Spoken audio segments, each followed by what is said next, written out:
Color grading can be one of the most overwhelming aspects of video, which is exactly why I completely avoided shooting in SLOG 3 when I first got my FX30. But having gone through freelance, a 9-to-5 in content creation, and now a small-time YouTuber, I wanted to share the color grade that I actually use for all of my YouTube videos. I don't know why every color grading video is prefaced by the fact that I'm not a professional color grader, but I am not a professional color grader. This is just what I do, so lube me up before you bend me over. When it comes to color grading, I think the 80-20 principle really applies, and 20% of the work gives you 80% of the results. That's why I just use a simple 2-node color grade. But before you get into the color grade, I always make sure that I get the right colors coming out of my camera. When I just started filming videos, I would always use auto white balance because it was easy. But the issue is if there's a slight change in lighting, then your colors will shift. And some of my earliest videos were ruined because the lighting would change and my colors got all messed up. So you want to make sure that you're always setting your white balance manually. For lighting situations like this, I'm usually at 5200 Kelvin, and if I'm in warmer incandescent lighting, then I will probably drop it down to around 4000. But to be completely honest, I mostly just go off of vibes. I look at the screen and see and make sure I like what I'm seeing, and that's about it. Now, anyone that has done a little bit of color grading will probably cringe at the fact that I just do most of my correction in the first node altogether. I just don't care enough. But here I'm mainly making sure that my highlights are around 8 to 900, and then my shadows are near 0 to 100. Personally, I just like to take my mids a little bit lower. I think this makes it look more cinematic, whatever that means. And I'll usually just put a little bit extra contrast. Now the second node is the secret sauce. This is where I get my extra colors.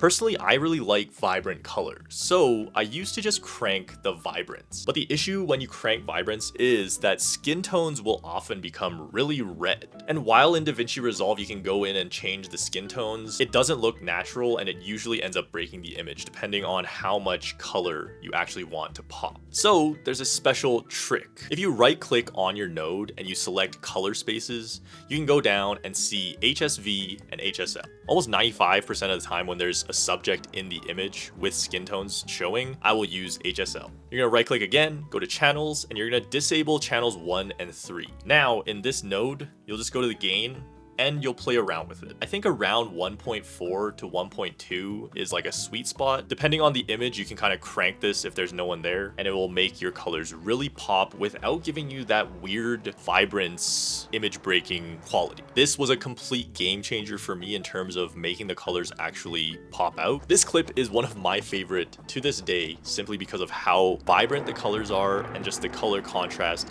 is really pretty, especially with this color grade. Another great thing about DaVinci Resolve is you can right click this grade and you can save it as a still. I just have one that is saved at these exact settings with a little bit of contrast and the HSL color space cranked a little bit. And I will go in and just micro adjust where I feel I need to, especially in the blues. I will end up usually putting the blues up a little bit because in the sky usually it kind of looks a little bit washed out, and depending on how I expose for the shot, the highlights might be a little bit too high or the shadows might be a little bit too high, so I'll just go in and make little micro adjustments. But overall, as a base layer, I almost put this still color grade on all of my footage. Now if you want to download this LUT, I don't know if that's really what you would call it, but I'm going to have that in the description so you can download it for free. So I would use this as a base layer that you can use and adjust to your own tastes. When comparing shooting SLOG versus the colors that come straight out of your camera, the differences are significant. Some of the first clips that I have off of the FX30 looked like absolute garbage. To be fair, I was exposing completely wrong, but it took me like 3 or 4 days of like shooting to the point where I was like, okay, I have to learn SLOG at some point. I have to figure out a system that doesn't take me a lot of time, but still gives me that control over my colors. And this 2-node structure is what I've been using ever since. If I'm feeling like I want to elevate my colors even further, I will use Dehancer. But one word of warning, if your computer isn't super strong, like I used to use a M1 MacBook Air, and when I would do these 20-minute videos with Dehancer, I think it took me like 2.5 hours or 3 hours to export. And even now on a MacBook M4 Pro, when I put Dehancer on, it increases the export time by roughly 4 to 5 times.